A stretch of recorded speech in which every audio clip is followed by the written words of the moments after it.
बिलावल भुट्टो की अस्पताल आमद। वालिद आसिफ जरदारी की अयादत के लिए अस्पताल पहुंचे। पाकिस्तान पीपल्स पार्टी के शरीक चेयरमैन और साबिक सदर आसिफ जरदारी कराची के इलाके क्लिफ्टन में वाक़ निजी अस्पताल में जेर इलाज हैं, जिनकी अयादत के लिए वफाकी वजीर खारजा बिलावल भुट्टो जरदारी वहां पहुंचे। तफसीलात के मुताबिक पाकिस्तान पीपल्स पार्टी के शरीक चेयरमैन और साबिक सदर आसिफ अली जरदारी की तबीयत ताहाल नासाज है। जराये के मुताबिक बिलावल भुट्टो जरदारी ने वालिद की अयादत के लिए अस्पताल में 1 घंटे से जायद वक्त गुजारा। इस मौके पर वजीर खारजा ने डॉक्टरों से वालिद की तबीयत से मुतालिक मालूमात हासिल की।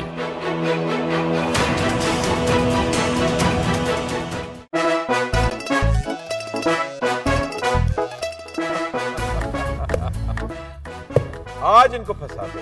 बताओ ऑक्सीजन का क्या फॉर्मूला है? O2 इंसानी आंख कितने मेगापिक्सल है? 576 मेगापिक्सल। अच्छा, वो कौन सा जानदार है जिसकी 5 आंखें हैं? मक्खी। किसी भी एंगल से ये नहीं कच्चे, क्योंकि छठी के बच्चे आपसे अच्छे। छठी के बच्चे आपसे अच्छे। सब्सक्राइब करें और बेल दबाएं ताकि कोई खबर रह न जाए।